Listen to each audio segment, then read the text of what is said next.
고린도전서 3장 1절에서부터 9절까지의 말씀을 제가 봉독합니다.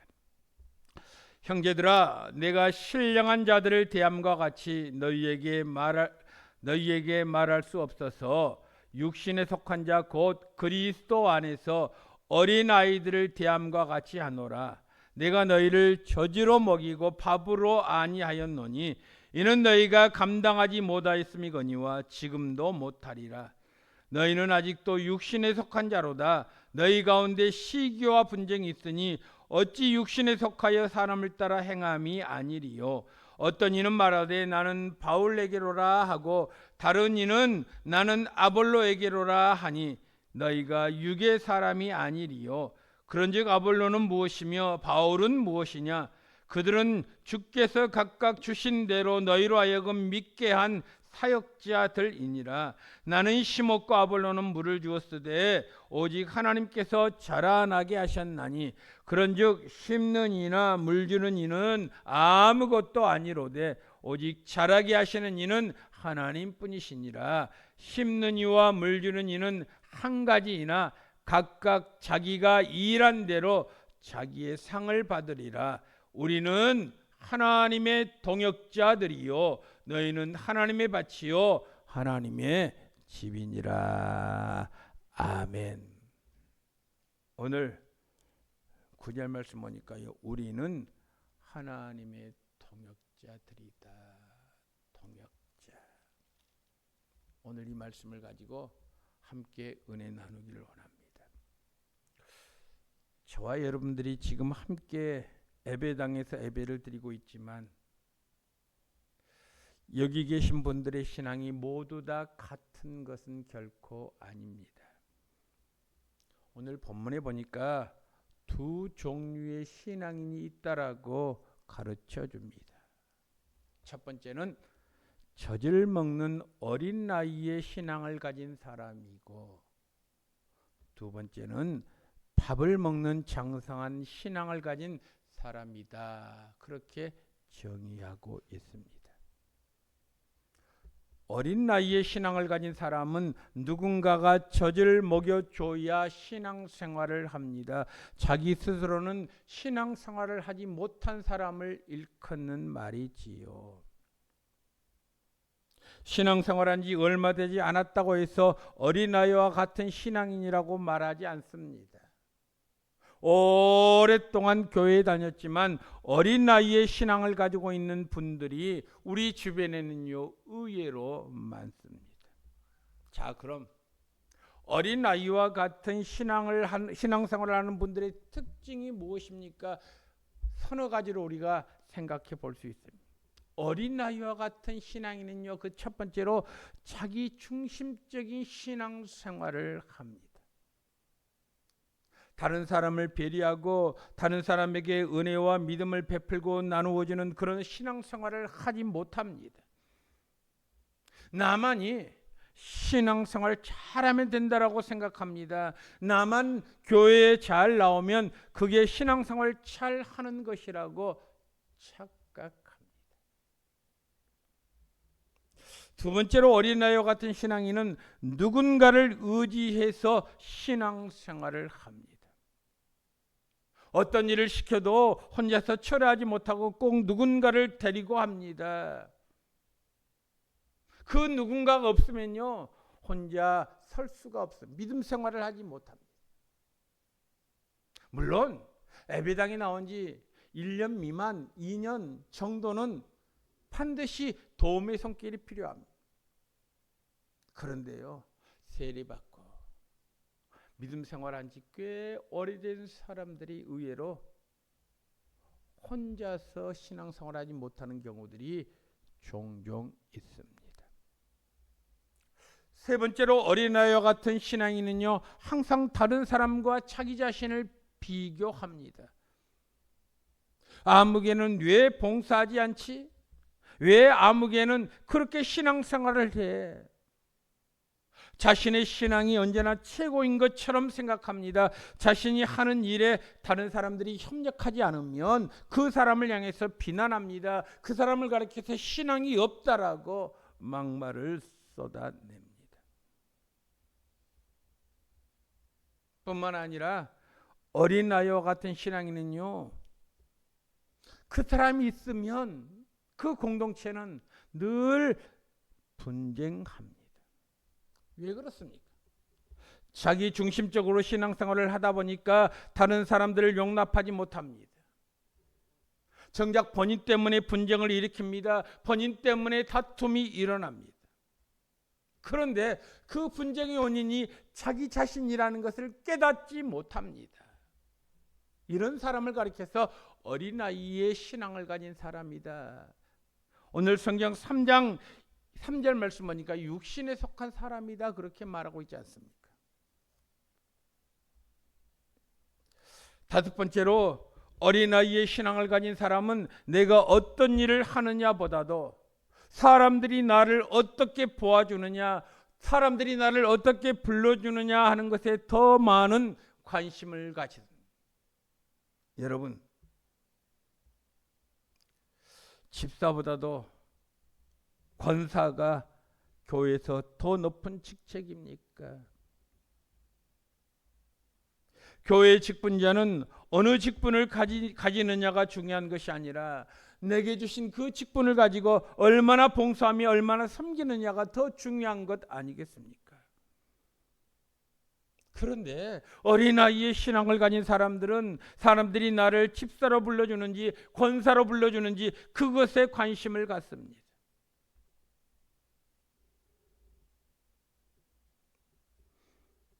그래서 어린아이와 같은 신앙인들이 많으면 많을수록 그 교회는요 늘 다툼이 있습니다. 분쟁이 있습니다. 오늘 성경 말씀 보니까 이렇게 기록이 되어 있죠. 시기와 분쟁이 있으니 어찌 육신에 속하여 사람을 따라. 육신에 속한 사람, 어린아이와 같은 사람이 있으면요 늘 시기심이 있습니다. 분쟁이 있습니다. 하나 되지 못한다는 말 아니겠습니까? 그런데 말입니다. 밥을 먹는 장성한 신앙인은 다릅니다. 오늘 본문 말씀을 좀 더 주의 깊게 보실래요? 장성한 신앙인을 가리키는 다른 말이 있습니다. 그 말이 바로 하나님의 동역자들이라는 말입니다. 동역자. 여러분, 함께 일하는 사람이 바로 동역자 아닙니까? 오늘 본문 9절에 보니까 사도 바울은 자신과 아볼로와 베드로는 모두 다 하나님의 동역자들이다라고 고백하고 있습니다. 자, 그럼 동역자란 어떤 사람입니까? 어떤 사람이 동역자가 될 수 있습니까? 동역자란 같은 생각을 가지고 같은 목표를 향해서 나아가는 사람이 바로 동역자 아니겠습니까? 함께 일하기 위해서 갖춰야 할 동역자로서의 덕목이 있습니다. 우리가 그 덕목을 잘 알아야 합니다. 주보 뒷면에 보면 오늘의 말씀은 그래서요 함께 일하는 동역자들이 가져야 할 네 가지에 대해서 제가 기록해 놓고 있습니다. 여러분, 함께 일하기 위해서 갖춰야 할 덕목이 있습니다. 그 첫째 덕목이 무엇인 줄 아십니까? 함께 일하기 위해서는, 동역하기 위해서는 생각과 목표가 같아야 합니다. 같은 생각을 가져야 함께 일할 수 있는 것 아니겠습니까? 추구하는 목표가 같아야 동역할 수 있는 것 아니겠습니까? 물론 일하는 방법은 사람에 따라서 차이가 있습니다. 또 일하는 시간도 다를 수가 있습니다. 그러나 같은 생각을 가지고 같은 목표를 향해서 추구할 때에만 동역할 수 있는 것 아니겠습니까? 우리는 천성교회를 위해서 이루시고자 하는 하나님의 선하신 뜻을 위해서 하나님께서 저와 여러분을 동역자로 부르셨습니다. 자, 그럼 우리는 지금 같은 생각을 가지고 같은 목표를 추구해 나가는 사람들입니까? 여러분들은 천성교회를 향한 하나님의 생각이 어떤 것이라고 생각하십니까? 우리 교회가 나가야 할 방향이 무엇이고 추구해야 할 목표가 무엇이라고 생각하십니까? 동역자로 부름을 받는 우리는 좀 더 큰 생각을 가지고 멀리 바라볼 줄 알아야 하는 것 아니겠습니까? 눈앞의 현상만 가지고 우리가 왈가왈부하는 것이 아니라 좀 더 근시안적인 목표를 향해서 나가야 되지 않겠습니까? 목사만 꿈을 꾸고 목사만 비전을 가진다고 교회가 앞을 향해 갈 수 없습니다. 목사가 꾸는 꿈과 비전을 성도들과 함께 꾸고 함께 가져야 합니다. 그것이 바로 동역자 아니겠습니까? 그러니까 여러분, 교회가 성장하기 위해서는요, 목회자와 성도가 같은 생각과 같은 목표를 가지고 나아가야 한다는 것입니다. 두 번째로 우리가 꼭 기억해야 할 것이 있습니다. 하나님의 동역자로 부름받은 저와 여러분들은 그리스도의 중심의 삶을 살아야 합니다. 우리가 함께 신앙생활하는 이유는 하나님의 선하신 일에 동참하기 위해서입니다. 내 생각과 내 계획을 실천하기 위해서가 아닙니다. 내 목표를 이루기 위해서가 아닙니다. 우리의 사역 한가운데에는 언제나 하나님이 계십니다. 그리스도가 중심이 되어야 합니다. 우리 주변을 둘러보면 동역자로 부르심을 받은 일꾼들이 일을 하면서 왜 분쟁이 생기고 다툼이 일어나는 것입니까? 그 중심에 주님이 계시지 않기 때문에 그렇습니다. 그 중심에 내가 있기 때문에 그렇습니다. 고린도 교회에 분쟁이 있었습니다. 분파가 있었습니다. 오늘 4절 말씀 보십시오. 이렇게 기록이 되어 있습니다. 어떤 이는 말하되 나는 바울에게라 하고 다른 이는 나는 아볼로에게라 하니 너희가 육의 사람이 아니리요. 고린도 교회 안에 바울파와 아볼로파가 있었다는 것입니다. 그런데 바울파와 아볼파만 있는 것이 아닙니다. 고린도전서 1장 12절 말씀 보니까요, 바울파와 아볼로파뿐만 아니라 게바파가 있었고 심지어 그리스도파가 있었다는 것입니다. 이 네 파가요, 교회 안에서 끊임없이 분쟁했습니다. 끊임없이 갈등했습니다. 교회 안에 이 네 개의 파가 있어서 서로 자기가 잘났다고 싸우고 있었습니다. 물론 사람들이 모인 곳에는 마음이 맞는 사람들끼리 모이게 되어 있습니다. 그것은 당연합니다. 그러나 문제는 그 작은 모임들이 다른 모임과 협력하고 조화를 이루어야 하는데, 고린도 교회는 협력하고 조화를 이룬 것이 아니라 서로 시기하며 서로 다투며 서로 싸웠습니다. 아마 그들도 처음에는 그런 분쟁까지 갈 것이라고 생각하지 않았을 것입니다. 아마도 처음에는 바울의 복음적인 열정이 좋아서 바울을 좋아하는 사람들끼리 모였을 것입니다. 어떤 사람들은 아볼로의 논리적이고 학문적인 자세가 좋아서 아볼로를 좋아하는 사람들끼리 자기들끼리 또 모였을 것입니다. 또 어떤 사람들은 베드로의 용감한 태도가 좋아서 예수님의 수지자인 베드로를 사랑하는 모임을 만들었을 것입니다. 또 나머지 소외된 사람들은요, 우리는 사람을 보지 말고 우리는 그리스도만 보고 그리스도만 사랑하자 그러면서 또 하나의 모임을 만들었습니다. 여러분, 우리가 잘 알지 않습니까? 어떤 곳이든지 모임이 만들어지면 거기에는요, 힘이 생기게 됩니다. 힘이 생기면 다른 모임을 견제하게 됩니다.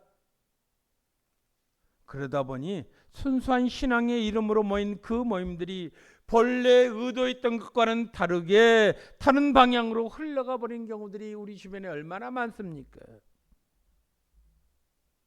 다른 모임이 힘이 세지면 힘이 세지지 못하도록 견제할 뿐만 아니라 그 모임에 대해서 비방하고 헐뜯고 비정상적인 행동들이 나타나지 않습니까?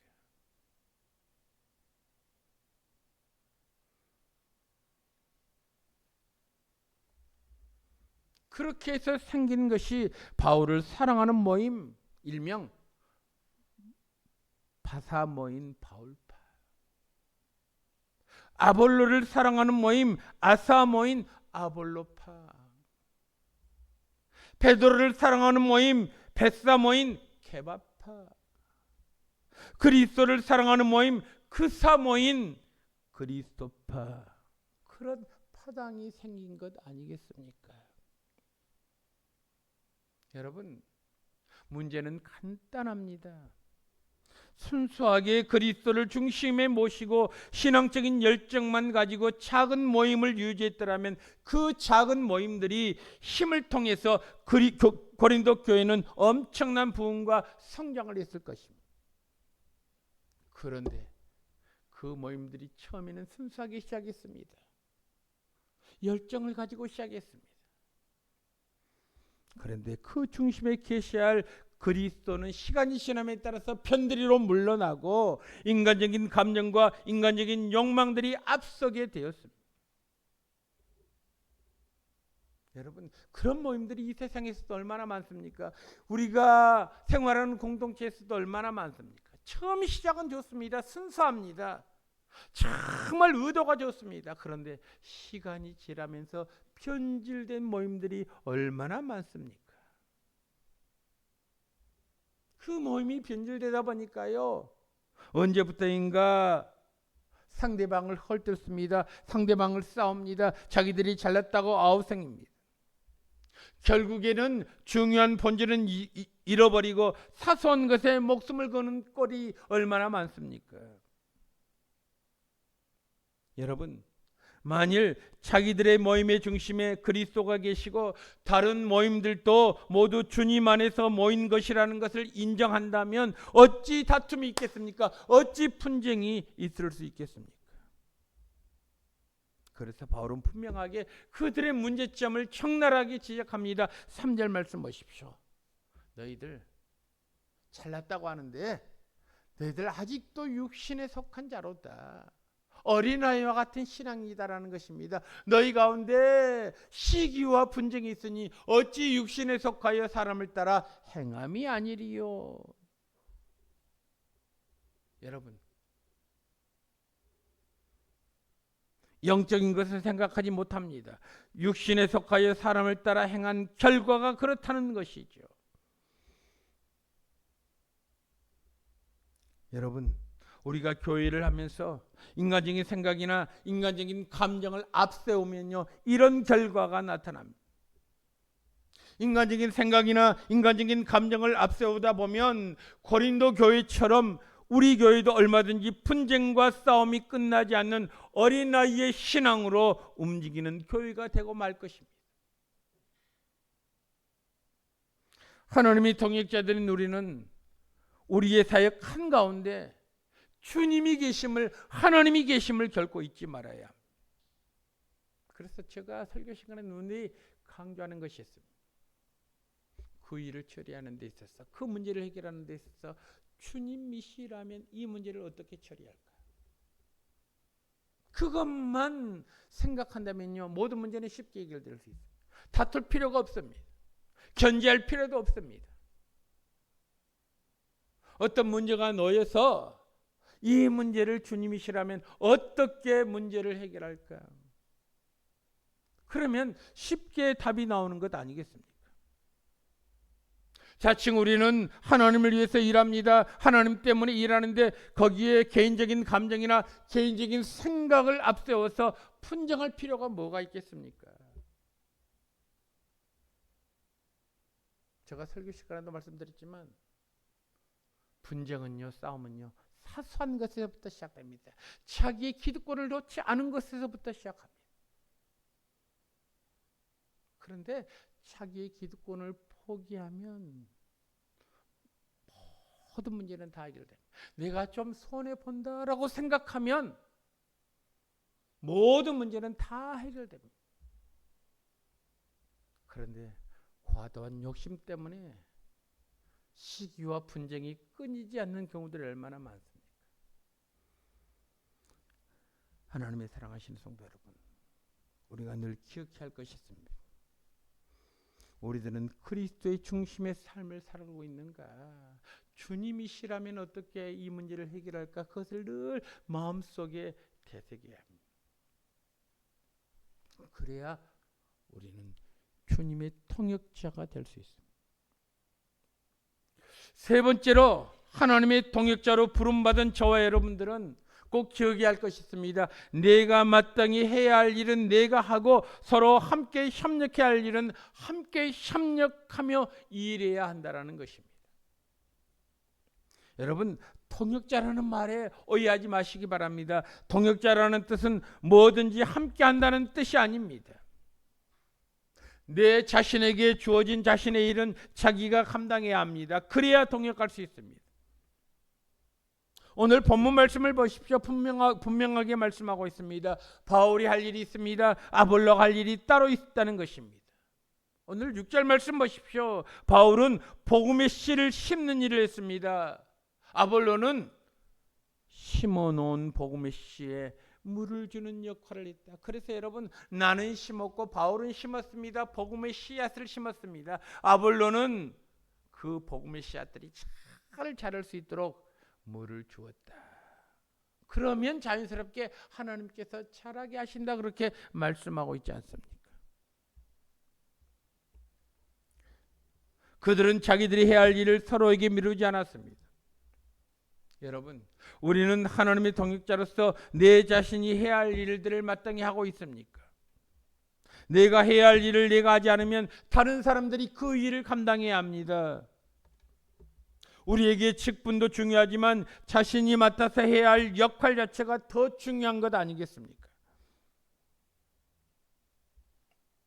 한국교회 병폐 가운데 하나가 직분을 명예직으로 생각한다는 것입니다. 그래서 소리집사의 직분을 받았다가도 다음에 소리집사로 임명되지 않으면 배신당하는 것 같아서 기분 나쁘다라고 이야기합니다. 직분은요, 이 일을 하기 위해서 주는 직책입니다. 그런데도 우리들은 자신의 직분을 감당하지 못했다는 사실에는 반성하지 않습니다. 임명하지 않으면 매우 섭섭해합니다. 여러분, 나에게 맡겨준 일에 최선을 다하시기 바랍니다. 내가 할 일을 미루면 다른 사람들이 나를 대신해서 그 일까지 감당해야 합니다. 내가 할 일을 다 한 후에 공동의 목표를 위해서 서로 힘을 모아 협력해야 되지 않겠습니까? 내 일을 회피하고 협력한다는 것은 불가능합니다. 우리가 먼저 해야 될 일이 있습니다. 내게 맡겨주신 직무를 잘 감당한 후에 협력이 가능한 것 아니겠습니까? 그러기에 통역자로 부르심을 받는 저와 여러분들은 먼저 하나님께서 나에게 맡겨주신 일을 충성스럽게 감당하고 그 다음에 더욱 큰 일을 위해서 함께 힘을 모아 협력해야 하는 것 아니겠습니까? 이것이 바로 통역자의 올바른 자세 아니겠습니까?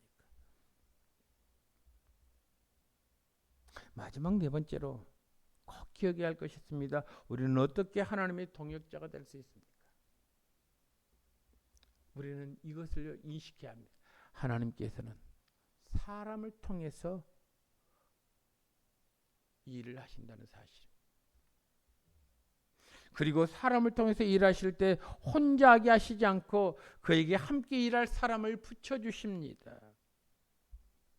하나님께서 천성교회를 통해서 일하시기 위해서 여러분들을 통역자로 세우셨습니다. 부족한 저를 여러분과 함께 일할 수 있는 일꾼으로 보내주셨습니다.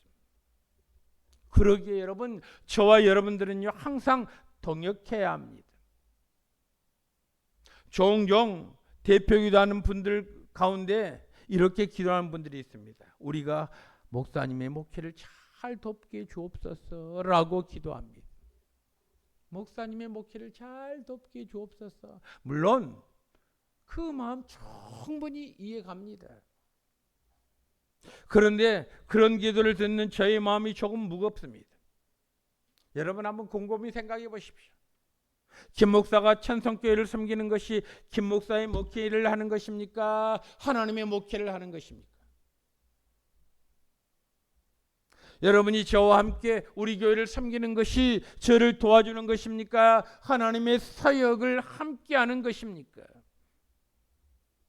여러분은 저를 돕는 사람들이 아닙니다. 하나님의 사역에 동참하는 사람들 아닙니까? 저는 하나님의 목회를 하는 것이고 여러분은 저를 통해서 하시는 하나님의 목회의 통역자로서 일하시는 분들 아닙니까? 하나님께서 천성교회를 위해서 저를 이 교회 담임 목회자로 세우셨습니다. 저를 통해서 목회하기를 원하십니다. 그래서 저를 통해서 이루시기를 원하시는 하나님의 뜻을 위해서 모든 성도들이 협력하며 하나가 되어야 합니다. 그러니까요, 엄밀히 말하면 저를 돕는 것은 저를 돕는 것이 아니라 하나님을 돕는 것입니다. 하나님의 통역자로 일하는 것 아니겠습니까? 저는 여러분들에게 부탁의 말씀을 드리고 싶습니다. 저를 돕는다는 생각으로가 아니라 내가 하나님을 섬기며 하나님을 위해서 통역자로 일한다는 생각으로 하나님의 목회를 도와주시기 바랍니다. 이것이 마땅히 행할 일 아니겠습니까? 성경을 보면 하나님께서는 택한 사람들을 통해서 당신의 사역을 이루어 가십니다. 모세를 통해서 애굽에서 종노릇하던 이스라엘 백성을 적과 꿀이 흐르는 가나안 땅으로 인도하셨습니다. 모세가 이스라엘의 지도자가 된 것은 모세 자신을 위해서가 아닙니다. 하나님께서 주신 사역 때문이었습니다. 그런데 하나님께서는 그 막중한 일을 모세 혼자 하도록 내버려 두지 않았습니다. 모세에게는요, 많은 통역자들이 있었습니다. 그의 영 아론을 통역자로 보내주셔서 입술이 둔한 모세로 하여금 바로왕 앞에서도 하나님의 뜻을 담대하게 전달할 수 있도록 은혜를 베풀어 주셨습니다. 또 아론과 훌과 여호수아를 통역자로 주셔서 아말렉과 전투에서 여호수아가 군대를 이끌고 나가서 싸움에서 승리할 수 있도록 은혜를 베풀어 주셨습니다. 아론과 훌은 하나님이 지팡이를 든 모세의 손이 피곤하여 내려올 때마다 옆에서 받쳐주는 역할을 하게 함으로 말미암아 아말렉을 무찌르지 않았습니다. 이처럼 통역이 중요합니다. 성막을 지을 때는요, 모세 혼자 성막을 지은 것이 아닙니다. 부사렐과 오홀리압을 통해서 정교하게 만들어야 할 기구와 휘장을 아름답게 만들 수 있도록 하나님께서 은혜를 베푸셨습니다. 그러니까 성막을 짓는 일에 모세 혼자 하게 내버려 두지 아니하시고 부사렐과 오홀리압 그들을 통해서 함께 동역할 수 있도록 하셨습니다. 그러니까 모세 곁에는 모세를 묵묵히 도와주었던 수많은 통역자들이 있었습니다. 어디 그뿐입니까? 초대교회 사도였던 바울은 복음 전도 사역을 감당하는 데 있어서 바울은요, 수많은 통역자들이 있었습니다. 바울이 복음을 들고 가는 곳곳마다 그를 반대하는 적대자들이 많이 있었습니다. 많은 적들이 있었지만 바울이 복음 사역을 감당할 수 있었던 것은 바울을 위해서 목숨을 내놓을 만큼 바울을 도와주었던 사람들이 많이 있었습니다. 브리스길라와 아굴라 부부처럼 좋은 통역자들이 있었기 때문에 그렇습니다. 디모데와 실라처럼 좋은 통역자들이 있었습니다. 여러분, 오늘 설교 제목이 무엇입니까? 우리는 하나님의 통역자다. 여러분들은 저에게 좋은 통역자들이 되어야 합니다. 저는 하나님의 통역자로 일할 것이고 우리 모두는 하나님의 통역자들로서 하나님을 기쁘시게 하는 성도들이 되어야 되지 않겠습니까? 요즘에는요, 개인적인 성향이 많습니다. 개인적인 성향이 많아서 하나 되기 어렵습니다.